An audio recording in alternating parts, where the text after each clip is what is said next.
Get over here! Yeah, that seems to work just fine. Yep. How's it going, everybody? Welcome to episode 7 of Let's Play Song of the Deep.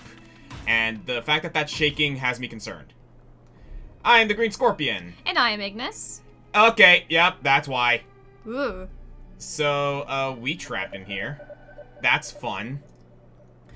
So yeah, in the last episode, we have come closer to what this game deems as the Forbidden Temple, or the Forbidden City, I believe is what it was. So in this episode, we're gonna go ahead and continue our exploration of this place and see what we can find, especially because, well, it doesn't look like we have much of a choice. We're stuck in here. So, I would like to note that this is the first recording that I am doing post-dental procedure. So just want to say thank y'all for the patience that you have shown me, because it was a bit of a thing. My capacity to do much of anything was quite hindered after that whole spiel. So how are you doing, hun?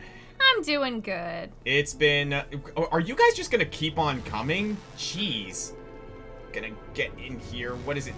I can't even get in here. What the heck? Am I missing something? Is that a red herring? And these enemies just keep on coming. Goodness gracious. Oh, I remember. It's because the sonar attracts them. I do remember the sonar, but I don't recall, like, that being a thing with, like, those things that I was trying to, like... Goodness gracious, these guys are relentless. I think I'm just gonna keep on moving here. Yeah, they're just not stopping. Whoa, whoa, whoa, whoa, whoa! When did they start spawning babies? That's new. Okay. Was not expecting them to start spawning babies. What the hell? Is this just a gauntlet right now? Hey, mama. Oh, I just realized there's... Oh. Oh, there's also a treasure to the corner. Yeah, I don't think I can grab that, though, because... Or can you? I mean, maybe. I remember those boxes. Oh, it was a gauntlet. Okay. That's why those enemies kept on spawning. Sheesh. Oh, and I see. You're gonna open that. Yep, and that guy's gonna come after me. Come on, buddy. Yep, alright, let's do this. That is one thing about this game that I will say could use some work. Oh. Oh, I see. Draw it upward. Cause that's where you're gonna get those extra. Okay. As I was saying, right? That is one thing about this game that does bug me a little bit. The conveyance in regards to what I'm supposed to do in certain areas isn't always very clear. So things do involve a little bit of figuring out, which I can, like, appreciate to a certain degree with certain Metroidvanias. But in this particular case, it can be a little bit, Oh, I see. There's a hidden one. Oh, wait a down. second. I'm gonna try something. Yo, Nautilus boy, come over here. I don't want to call you Nautilus because that would be, reminiscent of a certain, League of Legends champion that I actually enjoy playing as. Yeah, something tells me I gotta lure him over there, but first, I want him to break this box. That doesn't work?! Come on! How are you supposed to break those things? Anyway. Come on. I want you to come up here so that you can then go down there.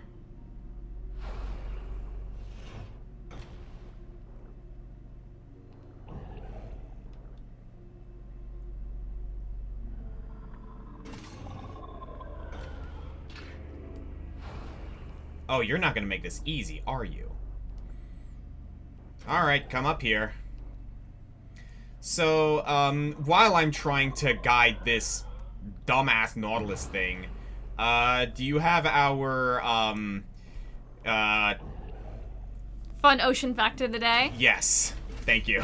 Sorry, trying to focus on trying to get this darn guy down here. Alright, so not necessarily an ocean creature, but as many of you know, I like axolotls. Axolotls are indeed amazing. So here's some fun facts about them. They can actually regenerate quite a few parts of their body, their tails being one of them, to even major organs that they can regenerate. Like, for creatures that are, like, for all intents and purposes, very fragile, they are also very, sustaining, I guess you could say. It's one of those things, like, you want to know how I equate it? It's like, there's a difference between having a lot of armor that you can, like, that makes you very sturdy, as... Oh. Below the city provided a seemingly limitless source of power. But even the Fomori had never attempted to navigate through the electrified blades. Until now. But yeah, like, as I was saying, right? Yes. I kind of equate it to, oh, I see. The difference between someone being a tank and someone being a, damage sponge. Because it's like, oh, yeah, I have a lot of armor. I'm very sturdy. I'm very hardy compared to, it's just a flesh wound. I can just regenerate this. That kind of thing. That being said, though, they are very much endangered. Yes. Diving bell. She wondered if it had once been automated, like the Sentinels. Maybe the Fomori had used them to safely navigate the turbines. Cool. Alright, go on. I'm sorry. The game is telling us things. But yeah, they're unfortunately endangered. They are endangered, so yes. it's gonna be pretty rare to see wild axolotls. Most of the time you will see them like in museums or zoos of some kind, or as people's pets. I'm actually curious, do you need a special license in order to be able to own an axolotl?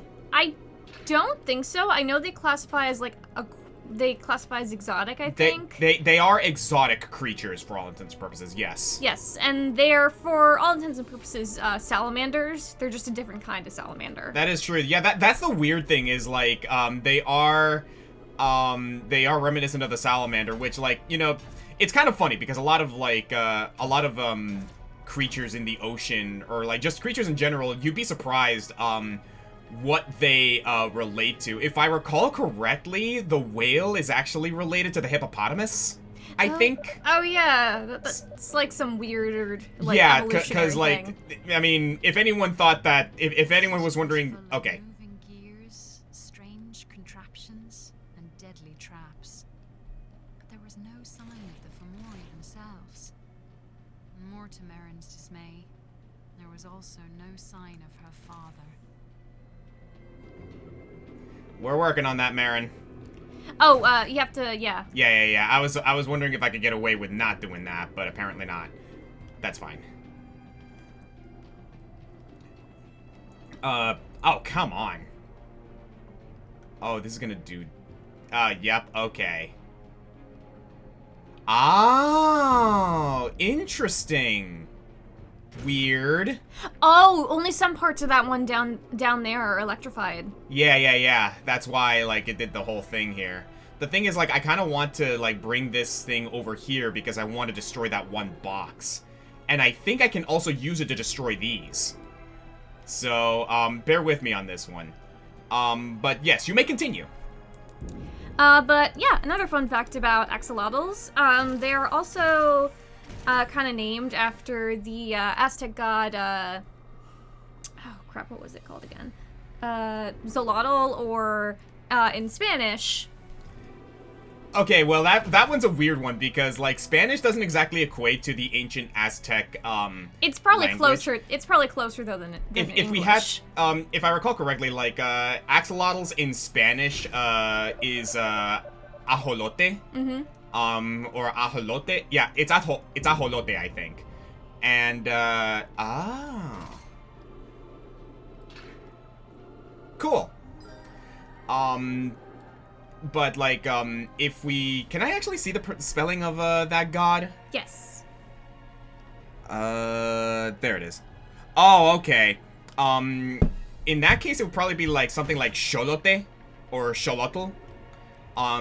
Though, funny enough, one thing that a lot of people get wrong when it comes to, the Aztec and Mayan languages, I gotta go this guy around the horn here, is that, you know how we say Quetzalcoatl? Yes.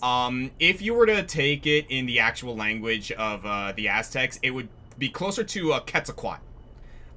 Because the L in those, like, languages is usually silent. So fun fact about that one there.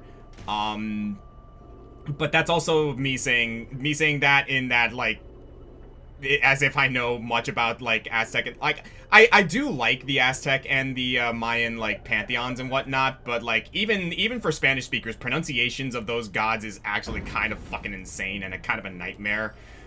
We got gods like, Xipetotec. Now that I think about it, I remember saying Xipetotec, but it's probably Xipetotec.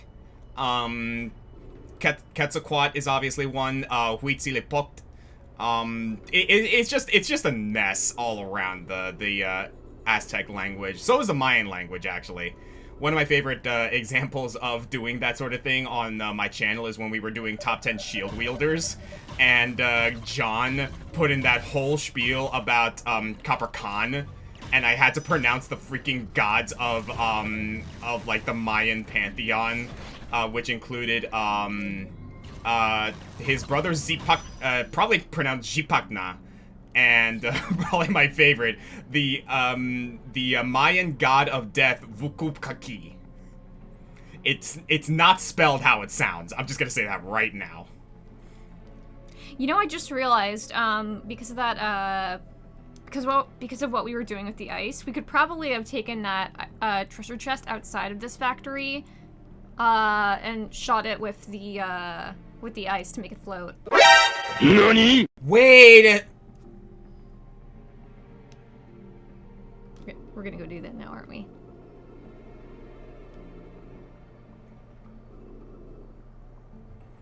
Carry the commentary. I'm in focus mode right now. You just awakened something! Oh no, the Metroidvania has been activated. Yes, it has. This is your fault. How dare you do this to me? Can you actually freeze those treasure chests with the ice bomb? I'm pretty sure you can. That's how you make them float and put them the right side. Ow. Well, let's not get too overzealous here. I say as I just got hit from the turbine. Okay. So if we do that... Wrong bomb.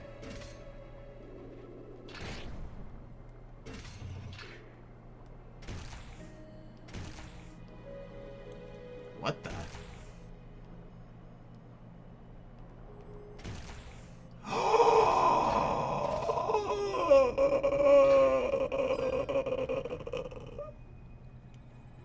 You're welcome, sweetie.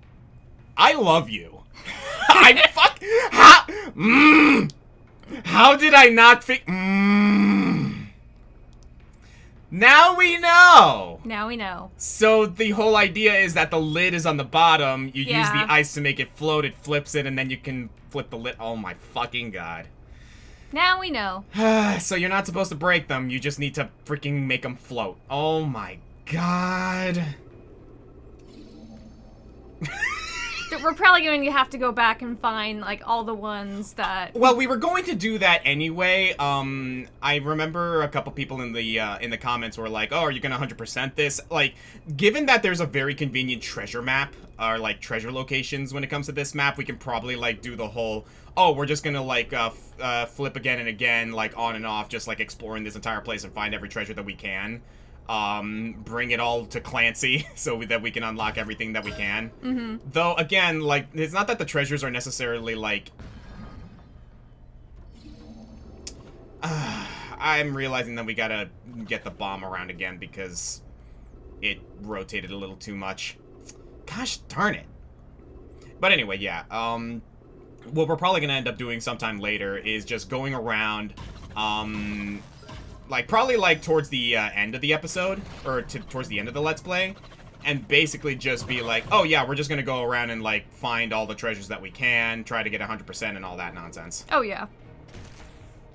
Because I did the same thing in Metroid Fusion. Mm-hmm. One of my favorite games of all time. And yeah, that was just a whole spiel. Oh, you son of a mother effer. Freaking...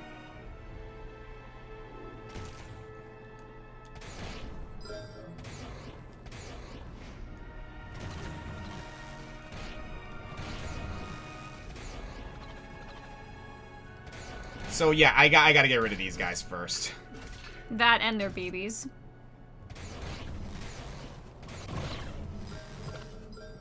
So while you're doing that, though, Yes. another fun fact about axolotls that I also find just really cool. Yeah?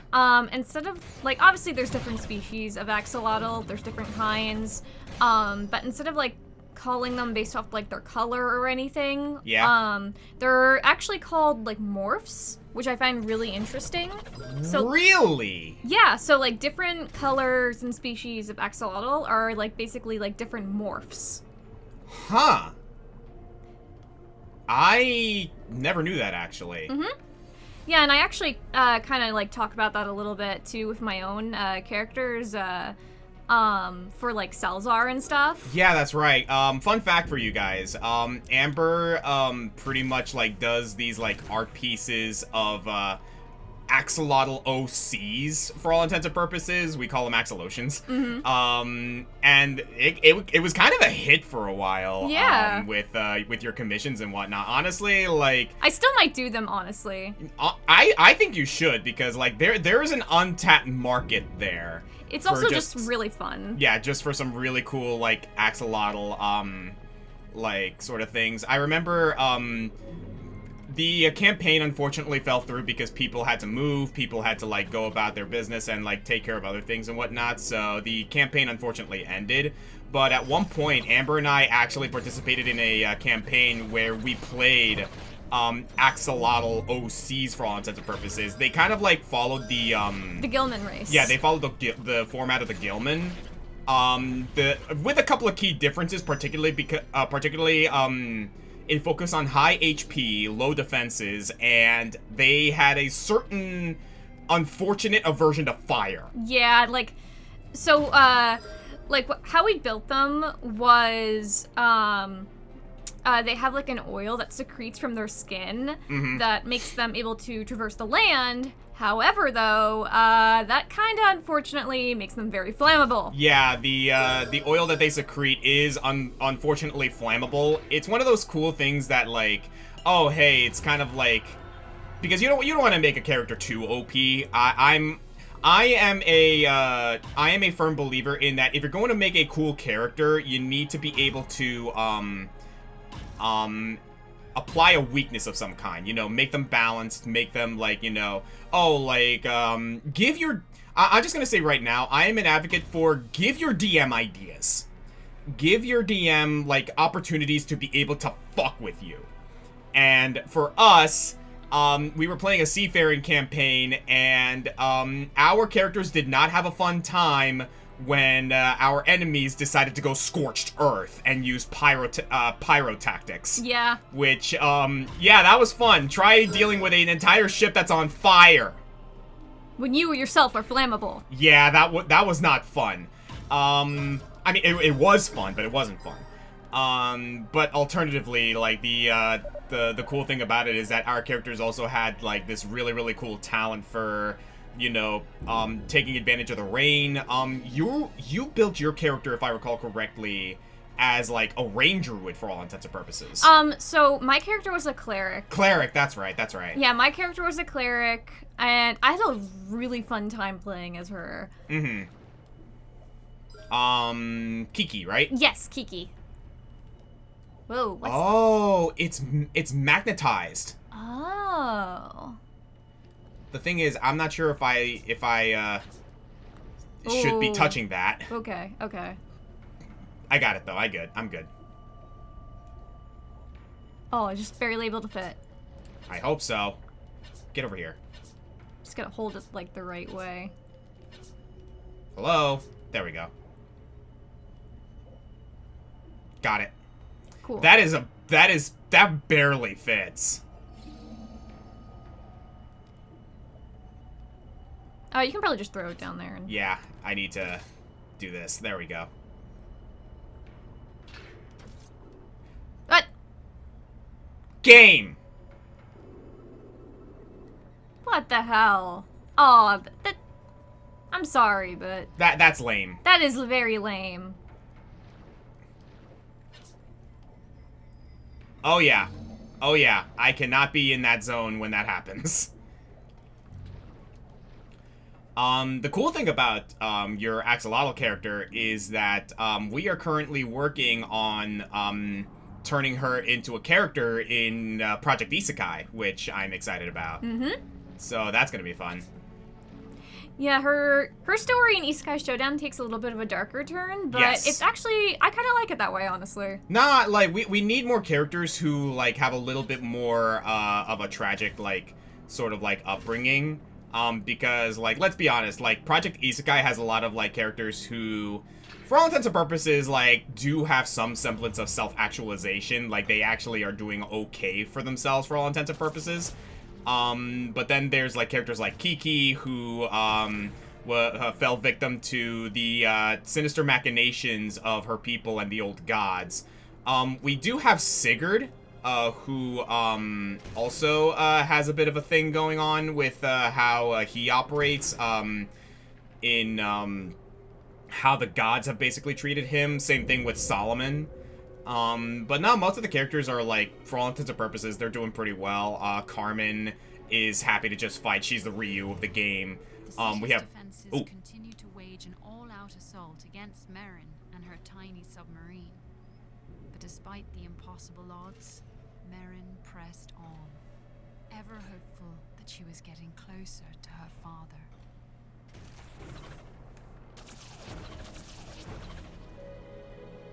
So, okay, so we can't go up there at all. So I think what we gotta do here, using the magma bombs. What I like about the magma bombs is that they just linger so that they can just continuously damage. Mm-hmm. I think what we gotta do is bring these bombs down there and see where that leads.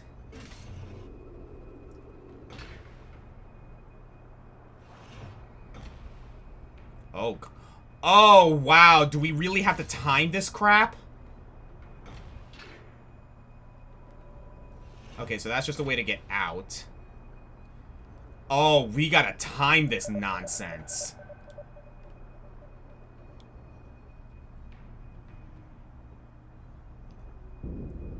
Ooh. Okay, okay. Let's try here.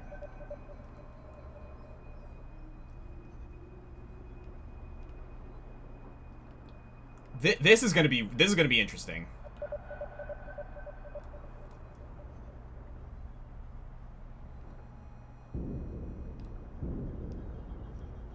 Well, at least there's a bomb dispenser here that will make it a little easier. That is interesting, not gonna lie.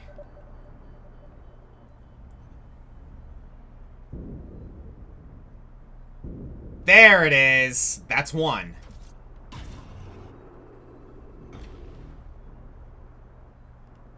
Okay, so if that goes there, then the other one should maybe explode here. Oh, that is wild. Nice.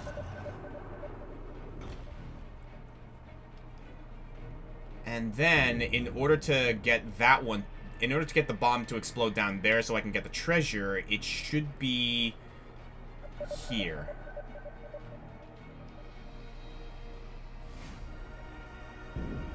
Not quite.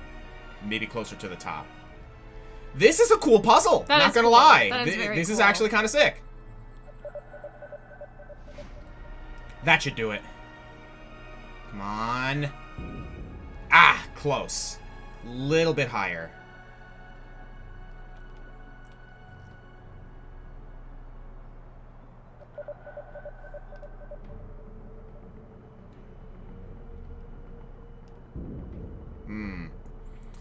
Gravity is a factor here.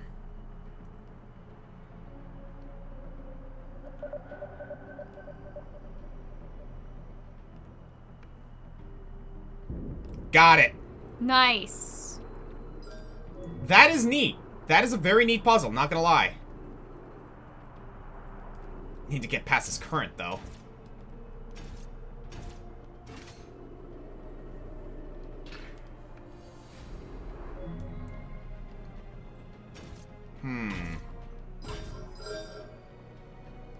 What's up, Kishki? Kishki's being a little... Kishki's being whiny down there. Okay, here we go.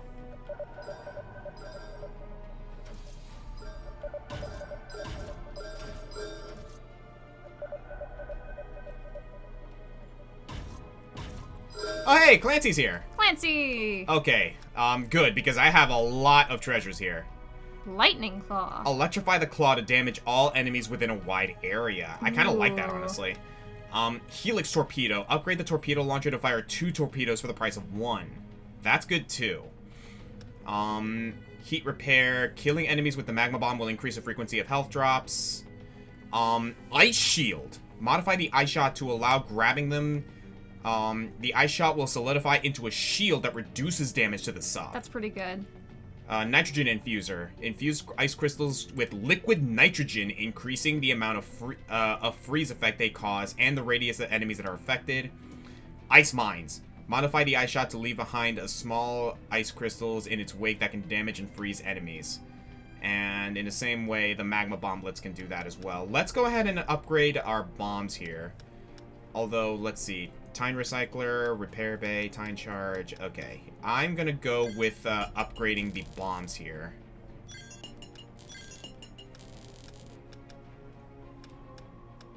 That seems to be about all we can do for the time being. I might as well get the Tine Recycler. I'm using the rockets a lot. Mm-hmm. Thanks, Clancy. I'm glad we named him Clancy. That's fine. There was yet another diving bell. The Fomori must have used them for transportation. Had her father made it to one? Had he found a way to escape? Merrin knew it was wishful thinking, but the idea still gave her hope. One really cool thing I learned about this game, doing a bit of research, Yeah. was a lot of it is based off like Irish mythology. I do remember that, yeah. Mm-hmm. So like Marrow specifically, for Mori, like I found that very, very interesting. Mm-hmm. I wanted to get more into Irish mythology because I find it like really fascinating. In a similar vein, like one of my favorite, I remember talking about this when we were doing top 10, witches. Mm-hmm. One of my favorite, mythological figures is in fact Cuchulainn and Scatha, because like I just find that a really, really cool relationship, because Cuchulainn for all intents and purposes is like the Irish equivalent to Hercules. Mm-hmm. And Scatha being like a witch who understood the importance of, oh yeah, like Scatha was a witch of was a witch who valued your usual witchcraft and like your usual like self-improvement and everything. The woman was a warrior. Like she also knew the importance of like, oh hey, yeah, like I'm a witch, like I use magic and whatnot, sure, that's fine and dandy. I also know how to wield a spear and I will kill your ass. Mm-hmm. I always like that. Oh, nope, did not mean to do that. Okay. I am curious to know what's more over here. Can I? I don't think you can go up there yet. No, so I have to go here. This looks like a boss room. Mm-hmm. Water stretched out in all directions. The golden spires of the Forbidden City gleamed in the distance, while a yawning trench lay below. Open water freaks me out, so this is a little scary.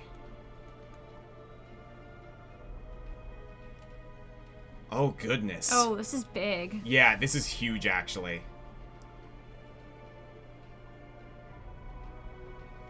It's telling me to go down here. At last, Merrin spotted her father's boat lying on the sea floor. Oh. Uh-oh. Uh-oh. Suddenly, inside a powerful Fomori machine known as the Architect. The machine had once built the towering golden spires of the Forbidden City. But now, its purpose was simpler and more sinister. Oh, now what? What the hell are you? Was that a turtle? A mechanical turtle, it looks like, yeah. Clockwork turtle. Electromagnetic turtle. That's 5 green scorpion points for anyone who gets that reference. What do we have here? Scaring a turtle into its shell appeared to cause the beams of that color to shut off. Oh, we got more color puzzles. Yay. I'm gonna need you to be my eyes on this one, honey. Alright, looks like there's green, red, and purple so far. At least there's not blue. Well, don't hold your breath. Why would you say that in the context of a game underwater? Why wouldn't I? I'm holding my damn breath! Well, I guess we're in a submarine, so I don't have to, but... Now. Now there's blue. Ah, come on! It is a light blue. That's fair. Maren felt sorry for having to scare the turtles, but it was the only way to help them escape from the machine.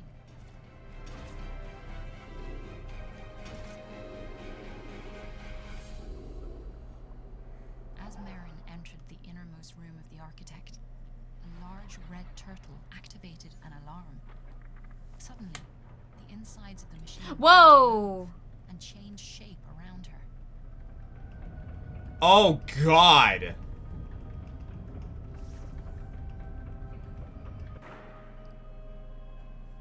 Oh no, this is gonna be fun. What in the world? I think we have to do it again. Okay, well... Huh. Oh, so going over those... Oh, boy. Oh, boy. Okay, I see what it wants me to do. So hovering the sub over those turns off certain lights. But that also means I gotta watch myself here.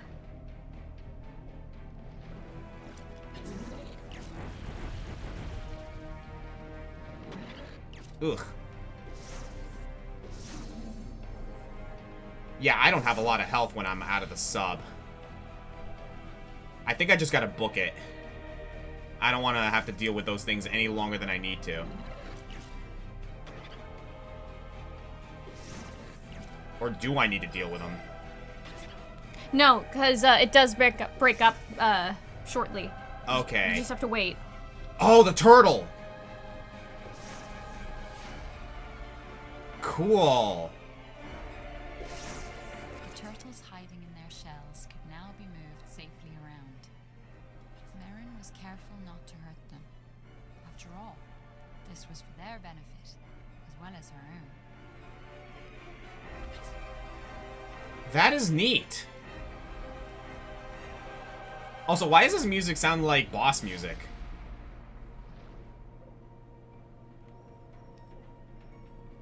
Oh, this red turtle is taunting me.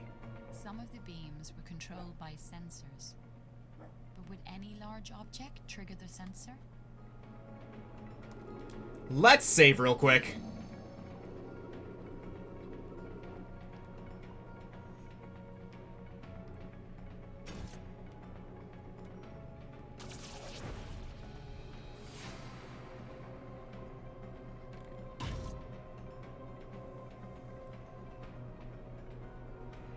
I don't think we're supposed to do that.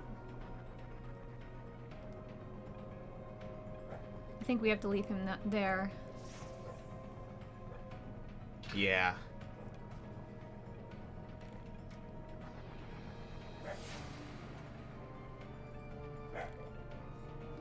Kishki is barking outside. I'm wondering if you guys can hear it in the freaking... Yeah, it's not gonna let me go through. I am missing something here. Maybe try going down?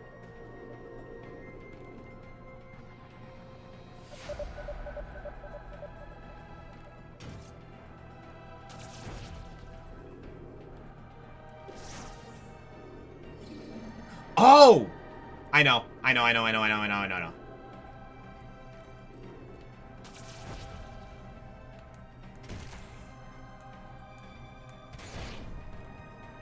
Oh!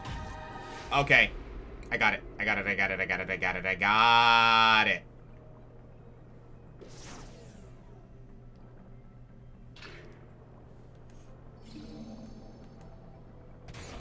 Bingo!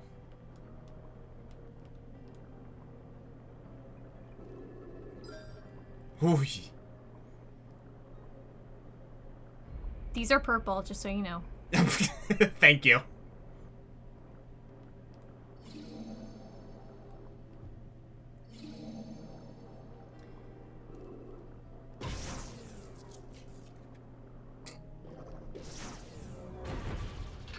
You ass. Stop that. Okay, and that is green and blue. Oh, I know how you can get out of that one. I need to bring something else here.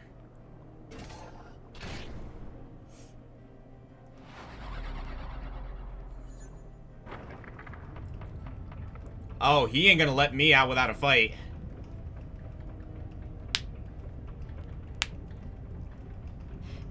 Oh no, I think you might have missed that one. That's fine. I don't doubt that these will be able to, like, I will be able to come back to these later, maybe? Maybe? Games like this are not going to make treasures missable. Not in the grand scheme of things, anyway. So, yeah. I'm not too worried about it. If I miss a couple treasures here and there, I'm not gonna be too bothered. Now we got lasers. Yep.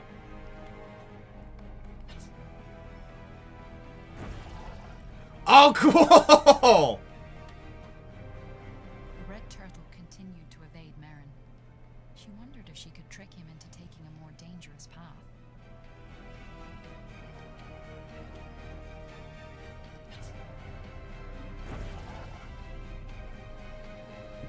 I am understanding here.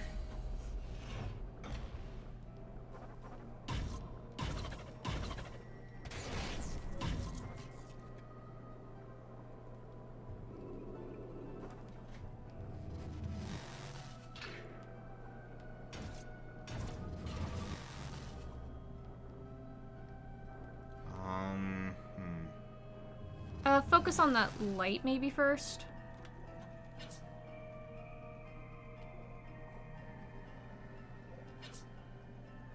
No, this one, hun. Oh, thank you. Sorry. I had a little bit of trouble spotting that. Is it not working? Oh, I see. I need to get it up there somehow.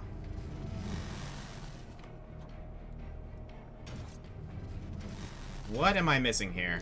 Hang on, let me move this guy real quick. Yeah, maybe move him up to the top one. Oh, good point.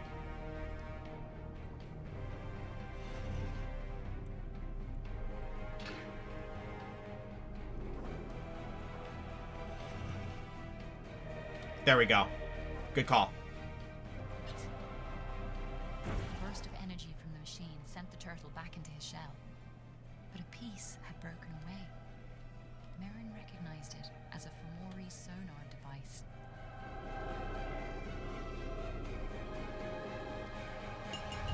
Sonar blast! Charge the sonar to emit a radial shockwave that pushes enemies back.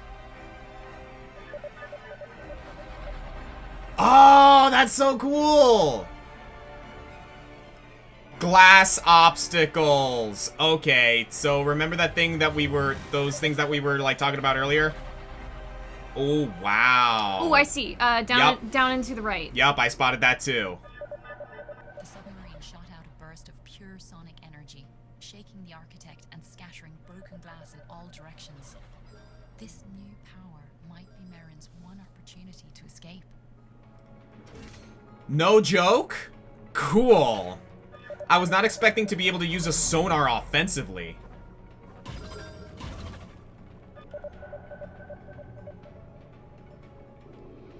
Alright, so once we get out of here, I think we can call that an episode. Not bad! Oh, I see. So if we use it here... Yup. As the last piece of the great Fomori machine collapsed, Merrin heard the sounds of distant turbines. The current that had pulled her in was now reversed, pushing her back out into the sea and toward her father's boat.